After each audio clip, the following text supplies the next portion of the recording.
Boa noite, estamos começando o programa Opinião desta sexta-feira, dia 20 de junho. Onde quer que você esteja, muito obrigado pela sua companhia, pela sua audiência aqui na TV Pantanal. Hoje estamos mais uma vez desfalcados, sem a presença do professor doutor glorioso Haroldo Arruda Júnior, que deve estar pilotando seus aviãozinhos aí, aproveitando este feriado um pouco mais prolongado, já pegou o final de semana. Ele falou que está trabalhando. Está trabalhando, né? Até porque ele gosta de aeromodelismo e tal. Antero, boa noite. Boa noite, Igor. Boa noite, professor Lorenberg. Boa noite, telespectador. Prazer enorme passar essa sexta-feira à noite com vocês. Professor Lorenberg, boa noite. Com frio mais uma vez, né? O professor Lorenberg, ele já começa um programa encurujado, assim, né? Seja bem-vindo mais uma vez, professor. Tudo certo? Tudo certo. Boa noite, Igor. Boa noite, senador Antero. Boa noite, telespectador. E a gente já começa o programa de hoje, lembrando que amanhã tem jogo na Arena Pantanal, né? Nigéria e Bósnia. Terceiro jogo na Arena Pantanal amanhã. O Augusto César, do bairro Concil, a gente já começa com pergunta. Qual a opinião de todos sobre essas denúncias de corrupção dos membros do Poder Executivo, Legislativo e Ministério Público? O que vocês acham disso? Pergunta do Augusto César. Antero ou Lorenberg? Deixa eu começar. As denúncias são sempre bem-vindas. Houve uma época em que nem sequer nós sabíamos das denúncias. Isso é muito ruim. Passava batido. Passava batido, era escondido. É por isso que até hoje ainda tem pessoas que acreditam que durante o regime militar não havia corrupção, não havia fraude, não havia nada disso. Quando, na verdade, havia e muito. O número era muito grande de corrupção, de fraudes e de... Era proibido de dizer, era proibido de ser divulgado, era proibido de ser discutido. Hoje não. Hoje o retrato é muito diferente e tem que ser diferente. É inconcebível viver num regime democrático e não existir a transparência. A transparência é a alma da democracia, assim como é a liberdade. E a liberdade permite que todos nós não apenas denunciemos, mas discutamos o que está acontecendo, o que está ocorrendo. É exatamente esse o processo democrático. Não há democracia sem a transparência e sem a obrigatoriedade de prestação de contas de todos os gestores públicos. Eu gosto muito das palavras gestor público, porque o gestor público é um juiz, é um desembargador, é um parlamentar, é o governador do estado, é a presidência da república e as pessoas que ocupam os cargos no estado. É exatamente isso e que é dessa forma que devemos entender, que denúncias são sempre bem-vindas. Porém, abrir um pequeno parênteses, não é aquela denúncia infundada que serve para instrumento para diminuir o poder de alguém ou para prejudicar alguém por conta de questões políticas ou ideológicas. Não é disso que nós estamos falando. A democracia permite a responsabilidade do denunciador. Antero Paz de Barros, seu comentário sobre essa questão. Eu acrescentaria aí só uma categoria que ele não pôs, né? De membros do Poder Judiciário também. Sim. Porque ele diz aí que membros do Ministério Público estão sendo investigados, né? Há denúncias de corrupção no sentido de que o Ministério Público ou algum de seus membros tenha atuado para minimizar, para minorar, para melhorar a situação do Éder Moraes. Então há uma investigação sobre isso, como há uma investigação também sobre membros do Poder Judiciário. Foi citado um juiz de direito, que continua juiz de direito, e que o presidente do tribunal pediu até para a corregedoria atuar nesse caso, e que está sendo apurado. Um ex-magistrado também aparece citado na Operação Ararat, tudo como suspeito, né? Comprovação mesmo vai ser depois que todos forem julgados. Eu acho que a denúncia correta, a denúncia sem ser para espinafrar a honra alheia, eu acho que essa denúncia é absolutamente correta e porque é uma investigação feita por instituições das mais respeitadas da República, pela Polícia Federal e pelo Ministério Público Federal. Aí é aquele ditado, né? Doa quem doer. Que se apure. A lei é para todos. Né? A lei é para todos. Né? E a boa lei significa que qualquer cidadão pode ser investigado. Ninguém está acima da lei. O fato de ser investigado não significa que é antecipadamente culpado. Mas o direito de investigar, isso é um direito e como o direito da informação é outro e a sociedade precisa saber do resultado dessa investigação. O Tiago Cruz diz: olá, primeiramente gostaria de elogiar não só o programa Opinião, mas também o Preto no Branco. Porém, espero que não seja mais um daqueles programas que, depois das eleições, se encerram e que serve simplesmente para atacar ou defender uma sigla, pois graças a programas como esses, a população tem maior participação na política. Atenciosamente, Tiago Cruz. Antes que o Antero fale sobre isso, porque ele é a pessoa adequada para falar isso aí, né, preparada para falar sobre isso, eu quero dizer que essa afirmação, Antero, eu já ouvi muitas e muitas vezes. O programa vai acabar quando? Vai acabar depois que acabar as eleições? Então eu estou provocando o senador Antero. Eu também já ouvi. Aí, já ouvi muito falar sobre isso. O programa tem Pois tempo. estamos... Acabou a eleição, acabou o programa Opinião. E nós todos estamos provocando o seu Aldo, né? Porque nós estamos, na verdade, contratados aqui da TV Pantanal, não somos proprietários da TV Pantanal. O empresário dono da TV Pantanal é o empresário Aldo Locatelli.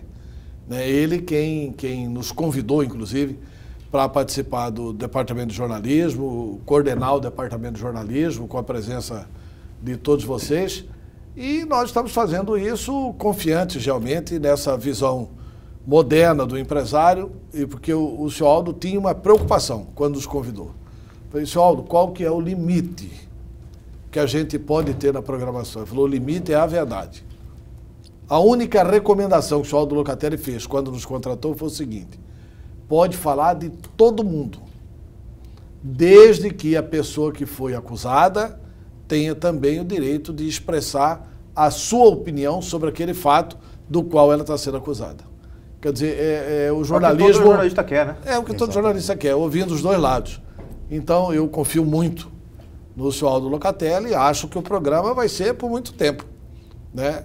E a gente... Depende também de quem está em casa. E depende também de quem está em casa, né? Depende também de quem está em casa. Mas o objetivo da TV Pantanal é exatamente esse, é trazer, enriquecer o debate político, né? Eu, por exemplo, sou apaixonado por duas coisas. Eu sou apaixonado por política. Sou um militante da política há muito tempo. E não vou deixar de ser militante. Eu sou daqueles que, como eu militei inclusive em partido clandestino, eu sou daqueles que entendo que não tem solução sem partido. Eu acho que é preciso partido para organizar determinado tipo de luta. Mas mesmo sendo apaixonado por política, eu também sou apaixonado por comunicação. Uma das coisas que me fez meditar muito e permanecer na TV Pantanal, ao invés de disputar eleições em 2014, foi exatamente essa necessidade. Eu estive na inauguração da sede do PDT. Naquele dia, eu decidi não ser candidato. Eu recebi um monte de cumprimentos por este programa Opinião, inclusive. E recebi uma afirmação ali de um militante, eu não vou dizer o nome, porque não combinei com ele. Ele disse o seguinte: Antero, você foi um grande senador da República. Você teve um mandato espetacular como senador da República. Mas esse dia eu estava num hotel em Cuiabá e eu esqueci de perguntar o nome. Eu fiquei 5 dias aqui no hotel, a gente assiste na varanda o programa Opinião. Você está fazendo mais pela população na comunicação do que na política. Aí nesse dia eu pensei e falei: olha, realmente, nós temos uma tribuna aqui importante, que é além e acima de partidos. Independente, e que a gente pode prestar um grande serviço à população. Então, a minha expectativa também, nossa e de todos os funcionários aqui, é que a gente prossiga por longos anos com o programa. Agora, depende também da sua audiência, né? Claro. Oxalá que continue assim, né? O Alex Rocha: parabéns pelo programa, gostaria que o Exército fizesse patrulhamento no meu bairro também. Eu achei que ia patrulhar. Que o Exército fosse aí para ver vocês de perto. Porque só a FIFA tem direito à segurança. E o povo que paga salários do Exército? É o povo que paga os salários do Exército, por sinal, altos salários dos coronéis. E logo deveriam fazer a segurança nossa e não somente da FIFA, é o comentário do Alex Rocha. O Dante que brigava muito por isso. Uma das boas lutas do Dante era essa. De que, olha, chega da gente ficar pagando salário para o soldado do Exército ficar fazendo física lá, 1, 2. Né? É importante a gente pagar o salário e eles cuidarem da fronteira. Exatamente. E eu não digo nem que eles fiquem aqui não, viu, professor? Não, região urbana não é necessário. Não é estranho. Porque não é a função do Exército aqui, né? Eu não sou daqueles que querem o Exército na rua, não. Agora eu quero o Exército na fronteira. Eu quero o Exército protegendo a nossa juventude. Eu quero o Exército, junto com a Guarda Nacional, para ajudar o Mato Grosso a cuidar da fronteira, para impedir que a droga entre aqui.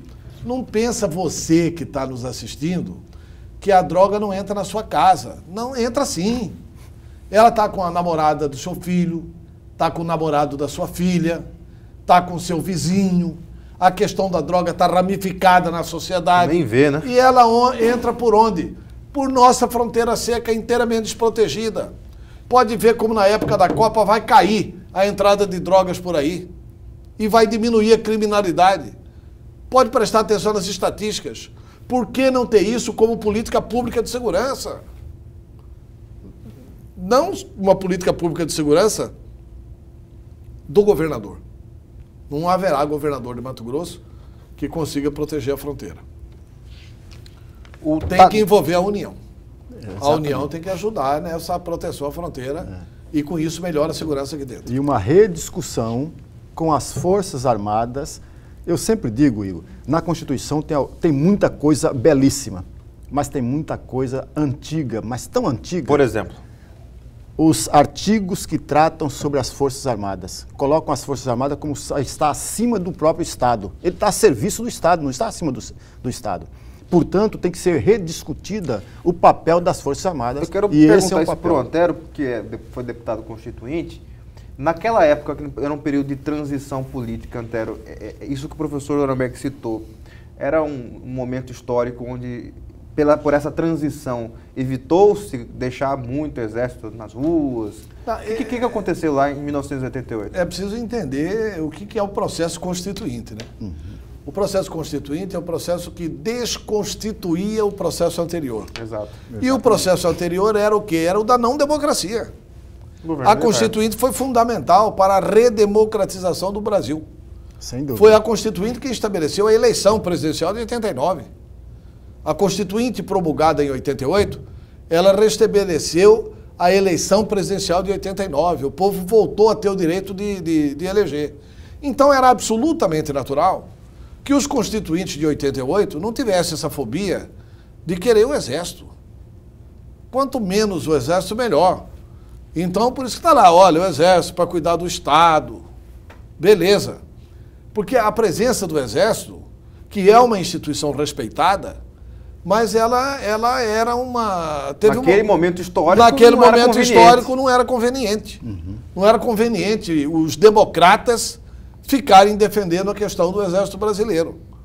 Depois, com a evolução da democracia, com a compreensão de que o Exército agora está acomodado nas suas funções, né? Com a compreensão de que eles não têm mais um projeto para o Estado brasileiro, de que eles não vão mais querer intervir na política que deve ser comandada por civis. Né? Não é que um ex-militar não possa se candidatar, pode, né? Mas vai se filiar ao partido político, vai se candidatar, vai organizar a sua luta. Mas naquele momento havia uma temeridade, sim, em relação à consolidação da democracia. Havia uma temeridade com relação à consolidação da democracia brasileira, que era muito fragilzinha. Não sei se o professor lembra daquela famosa fala do doutor Ulisses, que por uns 15 ou 20 dias ficou pairando sobre a Constituinte brasileira a impressão de que o Exército iria intervir. Uhum. Aí, isso foi muito... E os historiadores registraram isso, os jornais registraram isso, e num determinado momento, e as forças democráticas pressionando o doutor Ulisses, para o doutor Ulisses falar. E o doutor Ulisses ficou uns 15 dias sem falar, meditando, negociando nos bastidores. O Exército queria influir realmente na formulação da Carta Magna e tal, papapá. Até que o doutor Ulisses se cercou ali de algumas garantias, né, conseguindo apoio ali com determinados grupos de militares patriotas, e foi para a tribuna e disse: os três patetas tirem as mãos da Constituinte do Brasil. Os três patetas ali eram os três ministros militares, da Marinha, do Exército e da Aeronáutica. No outro dia, o Jornal do Brasil, o Globo, Ulisses chama militares de três patetas. Mas ali, quando ele vai, com a sabedoria do doutor Ulisses, ele já tinha a convicção de que aquilo estava contornado com o general Leônidas, que aquilo estava contornado com não sei quem e tal, e que na verdade, era necessária a reafirmação da Constituinte como soberana. Se o doutor Ulisses não faz esse pronunciamento, tinham grupos ligados à área mais dura do Exército Brasileiro que ficavam com gracinha de querer intervir no processo constituinte. Então, o momento era muito difícil. Muito bem, vou chamar o nosso intervalo comercial. Na sequência, nós voltamos com o programa Opinião nesta sexta-feira. Não saia daí.